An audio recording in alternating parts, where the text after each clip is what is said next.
Assalamualaikum warahmatullahi wabarakatuh. Salam sejahtera untuk kita semua. Yang terhormat Bapak Bayu Sutikno selaku dosen pembimbing. Yang saya hormati juga Bapak atau Ibu penguji. Saya Triski Widya Putra, mahasiswa UGM Kampus Jakarta Angkatan Semba 42 Konsentrasi Marketing Manajemen. Pada kesempatan kali ini, izinkan saya mempresentasikan hasil penelitian tesis berjudul Rebranding pada Direktorat Jenderal Pajak. Sistematika penulisan tesis ini yang pertama latar belakang, yang kedua landasan teori, ketiga metode penelitian, keempat hasil penelitian dan pembahasan, dan yang terakhir atau kelima kesimpulan dan saran. Latar belakang penelitian ini bermula dari putusan Menteri Keuangan nomor 8.01/1 yang diputuskan pada tanggal 31 Oktober 1945 untuk membentuk Departemen Keuangan Bagian Pajak, yang selanjutnya pada tahun 1976 berganti nama menjadi Direktorat Jenderal Pajak atau DJP. Adapun pajak yang dimaksud adalah bentuk perwujudan kewajiban kenegaraan bagi warga negara Indonesia melalui sarana peran serta dalam pembiayaan negara dan pembangunan nasional. Pada awal didirikannya, DJP menggunakan Official Assessment System yang membuat Fiskus menghitung dan menetapkan pajak yang harus dibayar oleh wajib pajak. Seiring berjalannya waktu, pada tahun 1983, DJP menggunakan Self-Assessment System sehingga wajib pajak menghitung, membayar, dan melaporkan pajaknya sendiri. Namun demikian, dengan wewenang tersebut, terdapat wajib pajak yang dengan sengaja maupun tidak sengaja menghitung, menyetor, dan atau melaporkan besaran pajaknya dengan tidak sesuai peraturan yang berlaku. Selanjutnya, menurut OECD, pada tahun 2020, rata-rata tax to GDP rasio negara Asia Pasifik sebesar 19,1%, sedangkan Indonesia hanya 10,1%. Lebih rendah 9% dari rata-rata tax to GDP rasio negara Asia Pasifik. Dari data ini dapat disimpulkan pajak yang diterima dari GDP yang dihasilkan oleh Indonesia masih sangat rendah. Dari data yang dirilis Kementerian Keuangan dalam kurun waktu 2007 sampai dengan 2017, pencapaian penerimaan pajak Indonesia melebihi target yang diberikan hanya dicapai pada tahun 2009.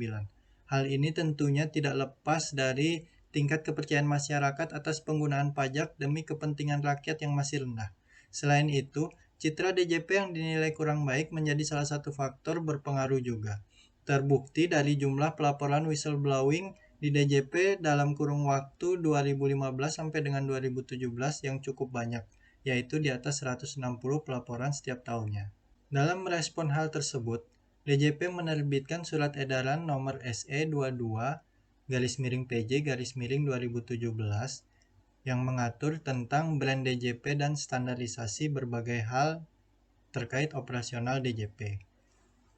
Dalam penelitian ini akan berfokus pada lingkungan internal DJP sehingga diharapkan dapat dengan detail mendeskripsikan proses rebranding pada DJP dan juga menggambarkan hasil dari rebranding yang dilakukan oleh DJP. Adapun pertanyaan penelitian dari tesis ini yaitu bagaimana proses rebranding yang dilakukan DJP dalam menghadapi tantangan yang berasal dari faktor internal melalui model of corporate rebranding sehingga dapat meningkatkan citra DJP menjadi lebih baik. Dan yang kedua, bagaimana proses rebranding yang dilakukan DJP dalam menghadapi tantangan yang berasal dari faktor eksternal melalui model corporate of rebranding sehingga dapat meningkatkan citra DJP menjadi lebih baik. Tujuan penelitian pada tesis ini adalah untuk mendeskripsikan proses rebranding pada DJP dalam menghadapi tantangan yang berasal dari faktor internal melalui model of corporate rebranding sehingga dapat meningkatkan citra DJP menjadi lebih baik, dan yang kedua untuk mendeskripsikan proses rebranding yang dilakukan DJP dalam menghadapi tantangan yang berasal dari faktor eksternal melalui model of corporate rebranding sehingga dapat meningkatkan citra DJP menjadi lebih baik. Selanjutnya terkait landasan teori, Kotahri 2015 menjelaskan konsep rebranding merupakan proses yang terus-menerus yang melibatkan perhatian dan pertimbangan masa lalu perusahaan dan kemudian menciptakan kepribadian yang kohesif untuk perusahaan dan produknya ke depan. Adapun konsep rebranding menurut Muzelek dan Lampkin 2016 adalah sebuah praktik dari pembentukan nama, istilah, simbol, desain, atau kombinasi baru dari semuanya yang merepresentasikan perubahan posisi dalam pola pikir para stakeholder dan pembedaan identitas dari kompetitornya. sehingga rebranding dapat dilihat sebagai transformasi pemasaran perusahaan, yaitu sinyal formal yang sangat kuat kepada stakeholder bahwa sesuatu tentang perusahaan telah berubah. Tujuan dari rebranding menurut Mireles et al. 2014, di mana organisasi saat ini semakin banyak menggunakan rebranding untuk meningkatkan relevansi merek dan meningkatkan efisiensi operasional. Proses rebranding itu sendiri menurut model rebranding Mosaic Lamkin 2006 dikategorikan menjadi dua, yaitu evolusi dan revolusi. Rebranding yang evolusioner menggambarkan perkembangan yang cukup kecil dalam positioning dan estetika perusahaan. Prosesnya begitu bertahap sehingga hampir tidak terlihat oleh pihak eksternal. Rebranding revolusioner sebaliknya menggambarkan perubahan besar yang dapat diidentifikasi dengan posisi dan estetika yang mengubah perusahaan secara keseluruhannya. Selanjutnya, kerangka penelitian dalam penelitian ini merujuk kepada Mireles et al. 2014 yang menjelaskan bahwa proses rebranding terdapat 3 fase utama. Fase pertama yaitu merevisi brand yang terdiri dari proses untuk mendefinisikan merek perusahaan yang direvisi. Selanjutnya, fase kedua adalah aktivitas branding internal bertujuan untuk mendorong pemangku kepentingan terlibat dalam revisi branding ini. Terakhir, fase ketiga yaitu mengimplementasikan strategi corporate rebranding melalui pendekatan yang terintegrasi. Untuk metode penelitian ini menggunakan data kualitatif explanatory, sedangkan untuk metode pengumpulan data, pada penelitian menggunakan data primer dan sekunder. Data primer berupa hasil wawancara kepada para narasumber, sedangkan data sekunder pada penelitian berupa dokumentasi internal DJP.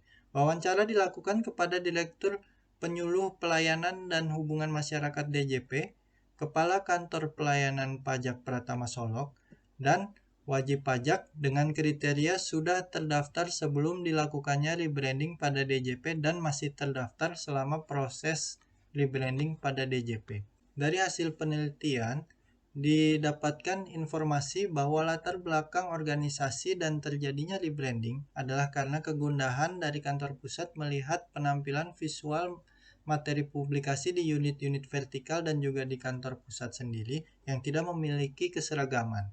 Dari tahapan rebranding secara keseluruhan, tahapan yang dilakukan secara garis besar adalah tahapan perumusan dan tahapan implementasi yang melibatkan pihak ketiga yaitu Marketplace dari tahun 2016 sejak diumumkannya kemenangan lelang atas Marketplace untuk rebranding ini. Dan selanjutnya terkait brand revisioning, sekarang logo yang resmi digunakan DJP adalah logo cincin biru dan kuning. Perubahan lain yang terlihat dalam penyeragaman warna biru dan kuning. Perubahan lain adalah pada penyeragaman beberapa perlengkapan kantor dan pelayanan kepada wajib pajak. Hal ini juga sudah sesuai dengan yang tercantum pada SE 22 PJ 2017. Selanjutnya terkait stakeholder buy-in, menurut P2 Humas, keterlibatan segmen youth, women, and netizen berpengaruh besar dalam survei awal menentukan arah rebranding. Menurut Kepala KPP, stakeholder menjadi sarana untuk mendukung kita menjadi lebih baik dari kritik dan saran mereka. Adapun dari wajib pajak menerangkan bahwa wajib pajak ikut membantu wajib pajak lain dalam taat memenuhi kewajiban perpajakan melalui sharing hasil pelaporan di WAG atau WhatsApp Group. Selain itu juga pengisian survei juga dilakukan wajib pajak untuk meningkatkan pelayanan DJP. Selanjutnya, dalam pengimplementasian rebranding, P2 Humas menilai sudah berjalan baik walaupun pengimplementasian tidak berjalan tepat waktu karena terbentur anggaran dan SDM yang berbeda pada setiap unit kerja. Meskipun pada akhirnya sampai saat ini pelaksanaan rebranding sudah seluruhnya dan sudah sesuai dengan SE yang diterbitkan sesuai pedoman. Kaitannya dengan strong rebranding leadership, menurut P2 Humas, meskipun pada awalnya banyak kepala unit kerja atau KPP yang merasa logo baru kurang powerful, menggambarkan DJP secara keseluruhan, namun atas perintah surat edaran dan keputusan Menteri Keuangan yang diterbitkan, Kepala KPP menginstruksikan dan melakukan yang terbaik untuk mensukseskan rebranding ini. Disertai juga dengan inovasi tambahan tiap kepala KPP untuk memberi nilai tambah di rebranding DJP. Contohnya pada KPP Pratama Solok mengupayakan mendapatkan predikat ZIWBK dan ZIWBBM dan menunjukkan bahwa KPP Pratama Solok berintegritas dan telah diakui oleh negara. Dan yang terakhir terkait monitoring proses rebranding dan outcomes, P2 Humas mengakui tidak ada sanksi yang diberikan kepada KPP yang belum menerapkan rebranding. Adapun sejauh ini keseragaman logo sudah tercipta hampir di seluruh unit kerja DJP. Selain itu, wajib pajak dalam wawancara yang didapatkan mengakui bahwa DJP secara pelayanan memang lebih baik dari instansi lainnya. Meskipun wajib pajak menambahkan bahwa oknum yang ada di DJP tentunya akan berdampak buruk bagi DJP sendiri bila masih ada. Dari hasil tersebut, terlihat bahwa perubahan yang dilakukan DJP atau rebranding ini masih membutuhkan waktu untuk melihat dampak ke depannya atau outcome yang lebih pastinya. Nah, meskipun sudah menunjukkan ke arah citra yang lebih baik sejauh ini. Kesimpulan yang didapat dari penelitian ini yaitu latar belakang yang dilakukan rebranding DJP adalah melihat penampilan visual materi publikasi di unit-unit vertikal dan juga di kantor pusat yang tidak memiliki keseragaman, maka dilakukan rebranding dan dimulai pada tahun 2015. Brand revisioning yang dilakukan mencakup penyeragaman logo, perlengkapan kantor, dan pelayanan kepada wajib pajak.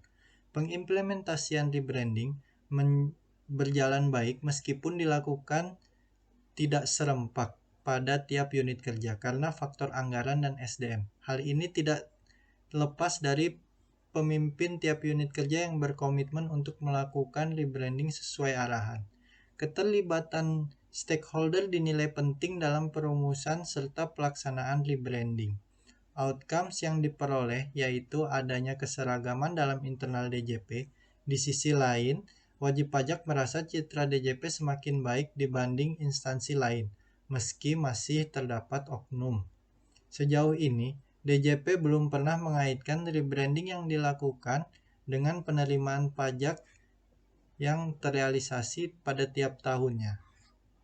Selanjutnya, keterbatasan penelitian ini yaitu kesibukan narasumber DJP sehingga digantikan dengan yang berkompeten terkait penelitian ini. Selain itu, durasi wawancara yang singkat dalam mewawancarai narasumber juga menjadi keterbatasan sehingga informasi yang diberikan tidak optimal. Selanjutnya, saran yang dapat disampaikan untuk penelitian mendatang adalah dapat lebih menyesuaikan waktu dengan narasumber, khususnya narasumber kantor pusat DJP, agar mendapatkan narasumber dan jangka waktu wawancara yang sesuai. Dengan begitu, hasil yang didapatkan diharapkan dapat optimal. Selanjutnya, ada juga saran kedua, yaitu dapat mengkaji dan mengamati respon dan persepsi wajib pajak terhadap rebranding oleh DJP untuk melihat pengaruh rebranding tersebut terhadap penerimaan pajak baik sebelum maupun sesudah dilakukan rebranding. Sekian presentasi dari saya. Kurang dan lebihnya saya mohon maaf. Wassalamualaikum warahmatullahi wabarakatuh.